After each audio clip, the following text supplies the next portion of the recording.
अस्सलाम वालेकुम। मुझे फसी ख़ान कहते हैं और आप देख रहे हैं यूट्यूब चैनल फसी दुबई। आप सब लोगों को अपने चैनल पे एक नई वीडियो के साथ वेलकम करता हूँ। Thanks to all you people जिनकी वजह से मुझे मोटिवेशन मिलती है डेली एक या दो वीडियोस डालने की। दूसरी बात, जैसे जैसे मैं काफ़ी सारे प्रोजेक्ट्स पे काम करता जा रहा हूँ, मेरा ईमान स्ट्रांग होता जा रहा है कि अल्लाह एक है और अगर आपकी नीयत साफ़ हो, ठीक है, और ठीक तरीके से काम करें तो अल्लाह ताला, अगर आपको किसी चीज़ का आइडिया नहीं है तो भी अल्लाह ताला आपको उस चीज़ का आइडिया दे देता है। मैं इस वीडियो के एंड स्क्रीन पे पोलैंड की वीडियो लगा दूंगा। आज की वीडियो पोलैंड से रिलेटेड है कि मैं तकरीबन 2 महीने से रोमानिया और पोलैंड के बारे में इंफॉर्मेशन गैदर करना चाह रहा था। तो रोमानिया का मुझे रेट मिला 8 लाख पाकिस्तान से, जो कि शेंजन स्टेट भी नहीं है, यूरोपियन यूनियन का पार्ट नहीं है। और पोलैंड का मिला था 14 लाख, 15 लाख, 16 लाख, ठीक है। इन दोनों में रोमानिया में एडवांस 1 लाख था और पोलैंड में एडवांस 2 लाख था और 2-3 महीने का टाइम भी इन्होंने मांगा था। मैं इंटरेस्टेड नहीं था। फिर इसके बाद क्या हुआ कि जिनके साथ मैं यूक्रेन का काम करता हूँ उन्होंने मुझे ऑफ़र किया $3,500 में पोलैंड का वर्क परमिट, ठीक है। $3,500 में पोलैंड का वर्क परमिट ऑफ़र किया। तो फिर भी मैं कंफ्यूज था क्योंकि मार्केट में स्कैम और फ्रॉड बहुत ज़्यादा है और ऑनलाइन के काम में और वीज़ा के काम में ये चीज़ बहुत ज़्यादा मतलब रिफ्लेक्ट होती है। फ़िज़िकल भी जो भी काम होता है आपका, उसमें भी चांसेस होते हैं, लेकिन उसमें थोड़ा सा कम होता है इसका फ्रॉड का और स्कैम का मार्जिन। ऑनलाइन में और वीज़ा में इसलिए ज़्यादा होता है कि काफ़ी सारे लोग एजुकेटेड नहीं होते। अगर एजुकेटेड होते भी हैं, अवेयरनेस नहीं होती। जैसे मुझे, जब मैं नया कंट्री स्टार्ट करता हूँ, मुझे उस कंट्री के बारे में अवेयरनेस नहीं होती। तो मैं पिछले वीडियो में आप लोगों से हेल्प मांगी कि मेरे पास कुछ ऑफ़र्स हैं और मुझे उसके बारे में आइडिया नहीं है, तो मैं आप लोगों से फ़ीडबैक लेना चाहता हूँ। उस फीडबैक के वजह से आज मुझे एक भाई ने कॉल की कुवैत से, ठीक है। उनका वर्क परमिट आया हुआ है पोलैंड का। अब यहाँ से वीडियो बड़े ध्यान से सुननी आ गया और एंड तक 1 बाय 1 स्टेप देखना है कि कुछ टेक्निकलिटीज़ हैं पोलैंड के वर्क परमिट के बारे में, उनको समझना और उनको माइंड में रखना बहुत ज़रूरी है। अगर वो आपको क्लियर है, अगर आपको वो पता है तो अच्छा है, अगर नहीं तो उसी के बेस पे आपको कोई लूट सकता है या फ्रॉड कर सकता है। सबसे पहले, आगे बात करने से पहले मैं आप लोगों को बता दूं कि वीडियो के डिस्क्रिप्शन में मैंने वर्क परमिट वेरीफाई करने का वेबसाइट का लिंक दिया हुआ है, ठीक है, वो आप चेक कर लेना। और पाकिस्तान में जो पोलैंड की एम्बेसी है उसका लिंक दिया हुआ है अपॉइंटमेंट लेने के लिए, या अपॉइंटमेंट से रिलेटेड जो भी इन्फॉर्मेशन होगी वो आप लोगों को वो बता सकेंगे। तो जब आपने अच्छा, अब आप मेरे थ्रू लेट सपोज करना चाहते हैं या आप किसी के थ्रू करना चाहते हैं, उसका प्रोसीजर क्या रहता है। आप डॉक्यूमेंट्स देते हैं, पासपोर्ट की कॉपी, ठीक है, और पिक्चर देते हैं। और सम केसेस में पाकिस्तानी नेशनल्स के लिए स्पेसिफिकली बता रहा हूँ, इंडिया में क्या प्रोसीजर रहते हैं उसका नहीं पता। तो आप पासपोर्ट के ऑलमोस्ट सारे पेजेस की कॉपीज़ दे देते हैं, तो वो आपको भेजते हैं वर्क परमिट अप्रूवल या वर्क परमिट और जॉब कॉन्ट्रैक्ट भेज देते हैं, ठीक है। जॉब कॉन्ट्रैक्ट, ये 2 पेपर्स आपको वो लोग भेजते हैं, कोरियर होते हैं आपको पाकिस्तान में। यहाँ पे जो मैं जिस सप्लायर के साथ काम कर रहा हूँ वो $350 तक आ गया है कि इतना हमने लेना है, ठीक है। बाकी लोग इससे ज़्यादा ले रहे हैं, वो इतने तक आ गया है। अब ये आप क्लियर करो कि वर्क परमिट अप्रूवल और जॉब कॉन्ट्रैक्ट के बाद आपने पाकिस्तान में एम्बेसी की अपॉइंटमेंट लेनी है वीज़ा पेस्ट कराने के लिए, वीज़ा इशू कराने के लिए। मतलब वर्क परमिट आपका वीज़ा नहीं है, ये सबसे पहले कन्फ्यूजन क्लियर करें, जो कि मुझे भी था, टू बी वेरी ऑनेस्ट। क्योंकि दुबई में वर्क परमिट वीज़ा को बोलते हैं, गल्फ़ में तकरीबन वर्क परमिट्स आए में वो वीज़ा को ही बोलते हैं, जो जॉब वीज़ा होता है, एम्प्लॉयमेंट वीज़ा होता है। इधर सीन डिफरेंट है। अब वर्क परमिट आपका यूजुअली 1 ईयर का होता है, ठीक है। बट जब आप एम्बेसी में जाते हैं, पहले तो अपॉइंटमेंट आपको मुश्किल से मिलती है। जब अपॉइंटमेंट मिल जाती है तो एम्बेसी पे डिपेंड करता है कि आपको 2 मंथ्स का, 3 मंथ्स का, 6 या 1 ईयर तक का वीज़ा लगा के दे दें। इसका वर्क परमिट के साथ कोई लेना देना नहीं है, और आपका वर्क परमिट के बाद वीज़ा भी वो लोग रिफ्यूज़ कर सकते हैं।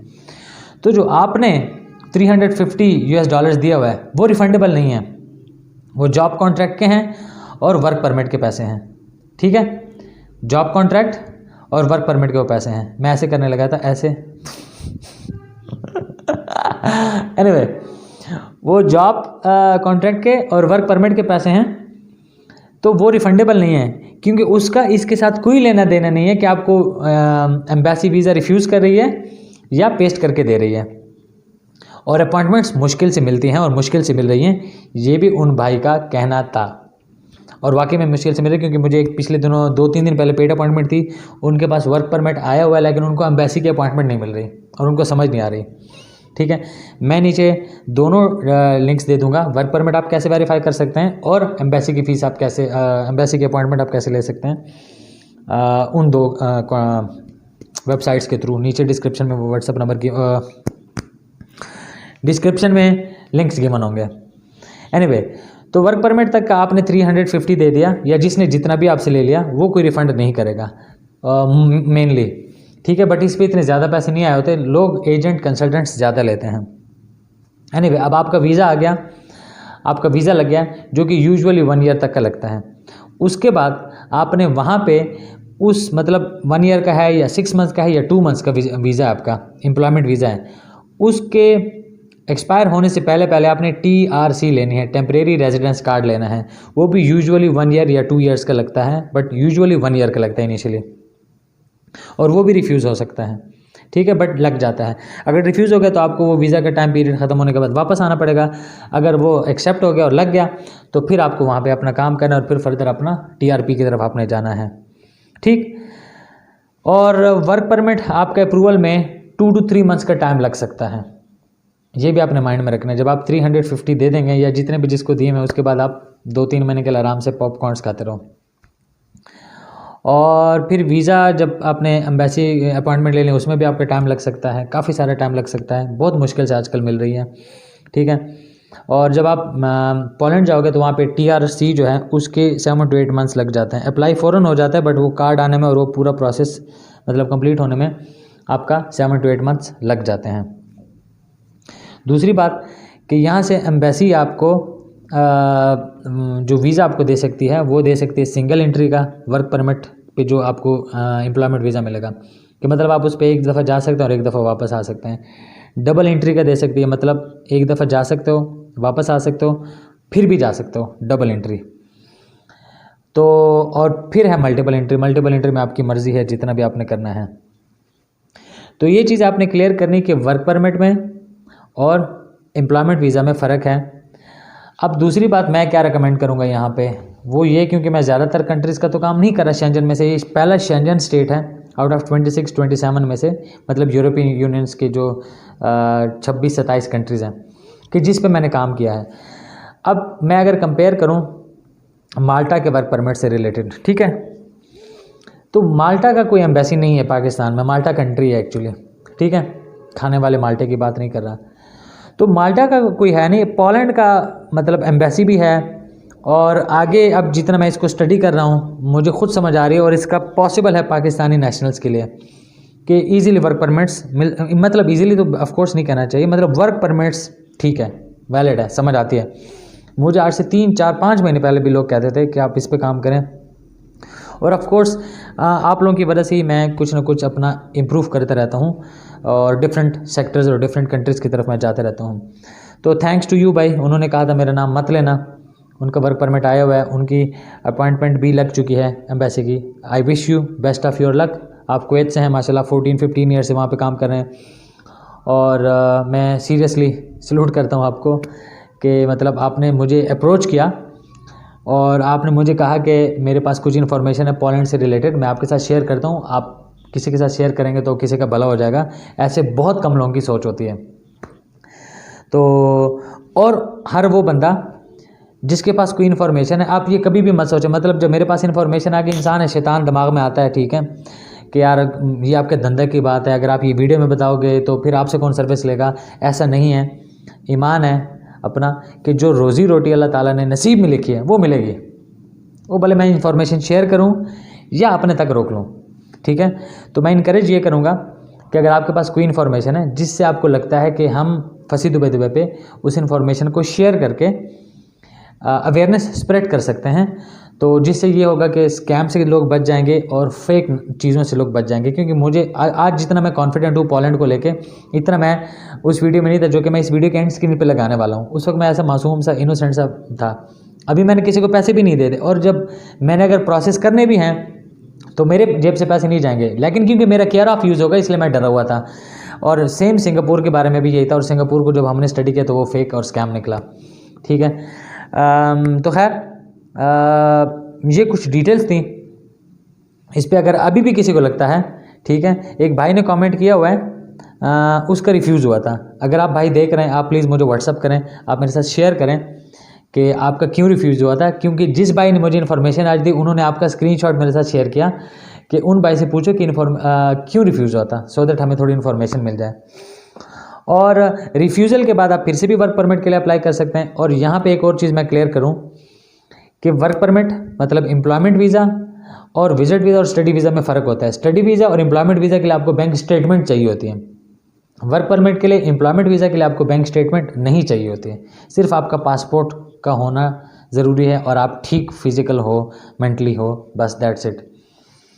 तो क्योंकि ये भी कुछ लोग पूछ रहे थे कि बैंक स्टेटमेंट कितने मंथ्स की चाहिए या कितने लाख की चाहिए, वो नहीं चाहिए वर्क परमिट के लिए। ये कुछ चीज़ें हैं, आई होप आप लोगों की काम की होगी। अगर इसके अलावा कोई चीज़ें मिस हो रही है तो आप ज़रूर प्लीज़ मुझे कांटेक्ट करें, सो दैट हम इस प्रोजेक्ट को और अच्छे से अच्छा इम्प्लीमेंट कर सकें।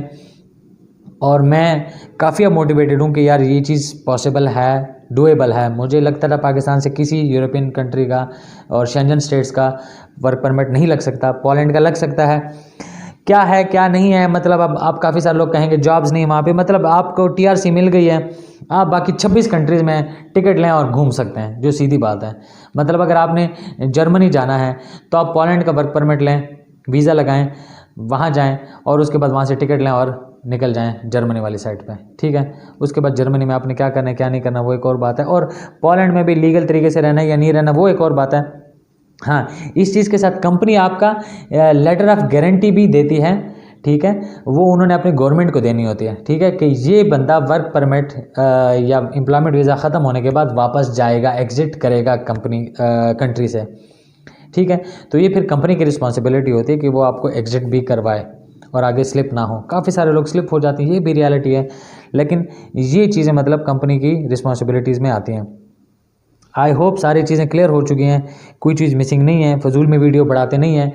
अगर मैं फिर से कह रहा हूँ, अगर प्लीज़ आप में से किसी के पास भी कोई भी और इन्फॉर्मेशन है जो कि आपको लगता है कि हम आपस में डिस्कस करके उस पर और फर्दर कुछ और डिस्कस कर सकते हैं, तो आप ज़रूर मेरे साथ कांटेक्ट करें। नीचे व्हाट्सअप नंबर डिस्क्रिप्शन में गिवन होगा, आप उस पर मुझे कांटेक्ट करें।